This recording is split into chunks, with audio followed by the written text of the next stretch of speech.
Welcome to Plutus academy, जहां पर हम डेली करंट अफेयर्स लेकर आते हैं जो bank, SSC and other government exam के लिए बहुत ही इम्पॉर्टेंट है। तो चलिए बिना देरी के हम वीडियो को स्टार्ट करते हैं। फर्स्ट टॉपिक है यूपी पुलिस पोर्टल को मिला स्कॉच अवार्ड। कानून व्यवस्था में तकनीकी प्रगति की दिशा में एक महत्वपूर्ण उपलब्धि के रूप में उत्तर प्रदेश पुलिस के इन्वेस्टिगेशन, प्रोसिक्यूशन और कन्विक्शन पोर्टल को राष्ट्रीय स्तर पर पुलिस एवं सुरक्षा श्रेणी में प्रतिष्ठित स्कॉच अवार्ड से सम्मानित किया गया है। यह पुरस्कार 9 अप्रैल 2025 को घोषित किया गया। यह सम्मान उत्तर प्रदेश पुलिस की जांच प्रक्रिया को डिजिटल माध्यम से आधुनिक और प्रभावी बनाने की पहल को मान्यता देता है। यह पोर्टल पुलिस विभाग की कनेक्टिविटी सर्विसेज यूनिट द्वारा विकसित किया गया है और इसका उद्देश्य गंभीर अपराधों की ट्रैकिंग, शीघ्र जांच, समय पर चार्जशीट दाखिल करने और अदालतों में मामलों की सुनवाई को आधुनिक कुशल बनाना है। यह पहल न्याय की समयबद्ध आपूर्ति को तेज करने के साथ साथ जनता के विश्वास को फिर से स्थापित करने में भी मदद कर रही है। यह एक उदाहरण है कि कैसे तकनीक का उपयोग करके पुलिसिंग व्यवस्था को पारदर्शी, जवाबदेह बनाया जा सकता है। आपको बता दें कि बैंकिंग एसएससी के लिए fresh batch Plutus academy Mukherjee Nagar में स्टार्ट हो रहे हैं, जिसकी डिटेल्स आपको प्लूटस एकेडमी की वेबसाइट पर मिल जाएगी। आपको विजिट करना है plutusacademy.com, जिसका लिंक इस वीडियो के डिस्क्रिप्शन बॉक्स में दिया हुआ है। अगर आप ऑनलाइन क्लासेस करना चाहते हैं तो प्लूटस एकेडमी आपको ऑनलाइन क्लासेस भी प्रोवाइड कराता है। अधिक जानकारी के लिए आप 8123002808 पर कांटेक्ट कर सकते हैं। टॉपिक पर आते हैं। सेकंड टॉपिक है प्रधानमंत्री मोदी ने वाराणसी में 3,880 करोड़ रुपए की विकसित विकास परियोजनाओं का अनावरण किया। पीएम मोदी ने वाराणसी में 3,880 करोड़ से अधिक की विकास परियोजनाओं का शुभारंभ और शिलान्यास किया। ये परियोजनाएं बुनियादी ढांचे, ऊर्जा, शिक्षा, कानून व्यवस्था, जन कल्याण और सांस्कृतिक विरासत जैसे क्षेत्रों में फैली हैं। इसका उद्देश्य वाराणसी को एक आधुनिक शहर में परिवर्तन करना है, साथ ही इसकी समृद्ध सांस्कृतिक विरासत को संरक्षित रखना भी है। इसके अंतर्गत कनेक्टिविटी को बेहतर बनाना, ग्रामीण अर्थव्यवस्था को बढ़ाना और कारीगरों, छात्रों, वरिष्ठ नागरिकों तथा छोटे व्यवसायों के कल्याण को सुनिश्चित करना शामिल है। थर्ड टॉपिक है भारत ने संयुक्त राष्ट्र साझेदारी के माध्यम से सिएरा लियोन को 9,90,000 अमेरिकी डॉलर की सहायता राशि प्रदान की। भारत ने सिएरा लियोन में दिव्यांगजनों को सशक्त बनाने के उद्देश्य से एक परियोजना हेतु 9.90 लाख अमेरिकी डॉलर की वित्तीय सहायता प्रदान करने की घोषणा की। इस पहल का नाम सिएरा लियोन में विशेष रूप से सक्षम व्यक्तियों के लिए आर्थिक आत्मनिर्भरता सक्षम करना है, जिसे भारत संयुक्त राष्ट्र विकास साझेदारी कोष के तहत समर्थन प्राप्त है और संयुक्त राष्ट्र विकास कार्यक्रम के सहयोग से लागू किया जा रहा है। यह परियोजना सिएरा लियोन की राष्ट्रीय प्राथमिकताओं के अनुरूप है और समावेशी विकास और सहयोग के प्रति भारत की प्रतिबद्धता को दर्शाती है। इसका उद्देश्य सिएरा लियोन के ग्रामीण क्षेत्रों में दिव्यांग व्यक्तियों के लिए आर्थिक आत्मनिर्भरता और सतत आजीविका को बढ़ावा देना है। परियोजनाओं के मुख्य घटक: दिव्यांगजनों के लिए समर्पित प्रशिक्षण केंद्रों का पुनर्निर्माण, प्राथमिक कौशल क्षेत्रों में प्रशिक्षण पाठ्यक्रम का विकास, गतिशीलता और सामाजिक सेवाओं तक पहुंच बढ़ाने के लिए तकनीकी अपनाना, उपकरणों और कार्य सामग्री की खरीद हेतु ऋण परियोजनाओं की स्थापना, ग्रामीण क्षेत्रों में आजीविका सहयोग के लिए कार्य सहकारियों का गठन। फोर्थ टॉपिक है ब्रेक थ्रू पुरस्कार 2025 आधुनिक विज्ञान की सीमाओं का सम्मान।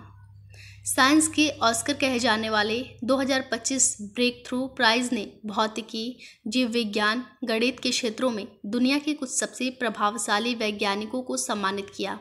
यह पुरस्कार 2013 में टेक उद्यमियों मार्क जुगरबर्ग और प्रिंसिला चान जैसे दिग्गजों द्वारा स्थापित किए गए थे, जिसका उद्देश्य विज्ञान को समाज में एक ऊंचा दर्जा देना है, असाधारण उपलब्धियों को पुरस्कृत करना और अगली पीढ़ी के नव प्रवर्तकों को प्रेरित करना। इस प्रतिष्ठित समारोह का 11वां संस्करण 5 अप्रैल 2025 को सांता मोनिका, कैलिफोर्निया में आयोजित हुआ, जिसमें हॉलीवुड सितारों और टेक जगत के नेताओं की मौजूदगी ने आयोजन को और भी भव्य बना दिया। यह समारोह विज्ञान और नवाचार के क्षेत्र में अग्रणी शोधकर्ताओं को सम्मानित करने का एक ऐतिहासिक अवसर रहा, जिसने अगली पीढ़ी के वैज्ञानिकों को प्रेरित करने का कार्य किया है। फिफ्थ टॉपिक है हैदराबाद महिला सुरक्षा और सशक्तिकरण पर स्त्री शिखर सम्मेलन 2025 की मेजबानी करेगा। हैदराबाद सिटी सिक्योरिटी काउंसिल महिलाओं की सुरक्षा, संरक्षण और सशक्तिकरण को बढ़ावा देने के उद्देश्य से स्त्री समिट के दूसरे संस्करण की मेजबानी कर रही है। यह महत्वपूर्ण आयोजन 15 अप्रैल 2025 को आयोजित होगा। इसमें समाज में महिलाओं के सामने आने वाली चुनौतियों पर चर्चा के लिए पेशेवरों, अधिवक्ताओं और विशेषज्ञों सहित विभिन्न हितधारकों को एक मंच पर लाया जाएगा। समिट का उद्देश्य साझा सीख, सहयोग और व्यवहारिक समाधान के जरिए महिलाओं की सुरक्षा को बेहतर बनाना और लैंगिक समानता को प्रोत्साहित करना है। यह आयोजन HCSC के अध्यक्ष और हैदराबाद पुलिस आयुक्त CV आनंद के सहयोग से आयोजित किया जा रहा है। इसका लक्ष्य ऐसा मंच प्रदान करना है जहां रणनीतियों और अनुभवों का आदान प्रदान हो सके जो जमीनी स्तर पर प्रभाव डाल सके। HCSC के महासचिव श्री शेखर रेड्डी के अनुसार यह समिट लैंगिक समानता के प्रति दीर्घकालिक प्रतिबद्धता को दर्शाता है और सामूहिक प्रयासों के माध्यम से स्थायी परिवर्तन लाने की दिशा में एक ठोस कदम है। 6 टॉपिक है ऑस्कर में स्टंट कार्य के लिए नया पुरस्कार श्रेणी जोड़ी गई। The academy of motion picture art and sciences ने ऑस्कर पुरस्कारों की संरचना में एक ऐतिहासिक और बहुप्रतीक्षित बदलाव आधिकारिक घोषणा की है। सन 2028 में आयोजित होने वाले 7वें ऑस्कर की एक नई श्रेणी सर्वश्रेष्ठ स्टंट डिजाइन की शुरुआत की जाएगी, जिसका उद्देश्य फिल्मों में स्टंट कलाकारों के महत्वपूर्ण योगदान को मान्यता देना है। यह निर्णय सिनेमा इतिहास में एक महत्वपूर्ण मील का पत्थर माना जा रहा है, जो वर्षों से चल रहे प्रयासों और फिल्म उद्योग के कई दिग्गजों की वकालत का परिणाम है। यह नई श्रेणी उन स्टंट कलाकारों के लिए एक बड़ी जीत है जिन्हें अब तक एकेडमी के पारंपरिक पुरस्कार ढांचे में नज़रअंदाज किया जाता रहा। यह बदलाव न केवल स्टंट कार्य की बढ़ती पहचान को दर्शाता है, बल्कि आने वाले समय में फिल्म उद्योग पर इसके गहरे और सकारात्मक प्रभाव पड़ने की भी संभावना है। 7वां टॉपिक है नीलगिरी तहर जनगणना 2025 के लिए केरल और तमिलनाडु एकजुट। एक प्रमुख संयुक्त संरक्षण प्रयास के तहत केरल और तमिलनाडु राज्य 24 से 27 अप्रैल 2025 के बीच समानांतर नीलगिरी तहर गणना आयोजित करने जा रहे हैं। यह संयुक्त अभियान एराविकुलम राष्ट्रीय उद्यान की 50वीं वर्षगांठ के उपलक्ष्य में मनाया जा रहा है, जो नीलगिरी तहर की सबसे बड़ी ज्ञात आबादी का घर है। नीलगिरी तहर पश्चिम घाटों की संकटग्रस्त और स्थानीय प्रजाति है। 8वां टॉपिक है राष्ट्रीय महत्वपूर्ण खनिज मिशन की शुरुआत।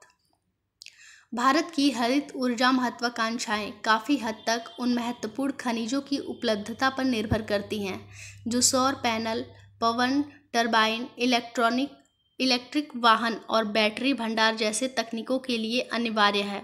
इन आवश्यक संसाधनों को सुरक्षित करने के लिए भारत सरकार ने 2025 में राष्ट्रीय महत्वपूर्ण खनिज मिशन की शुरुआत की। यह मिशन भारतीय भूवैज्ञानिक सर्वेक्षण के नेतृत्व में खनन मंत्रालय के समन्वय में संचालित किया जा रहा है। इसका उद्देश्य आयात पर निर्भरता को कम करना, घरेलू क्षमताओं को सुदृढ़ करना और महत्वपूर्ण खनिजों के खोज प्रसंस्करण के माध्यम से वैश्विक प्रतिस्पर्धा में बढ़त हासिल करना है। ये थे आज के करंट अफेयर्स के कुछ इम्पॉर्टेंट टॉपिक। बाकी आप डेली के करंट अफेयर्स से अपडेट रहने के लिए प्लूटस एकेडमी को लाइक करें, शेयर करें और सब्सक्राइब करें।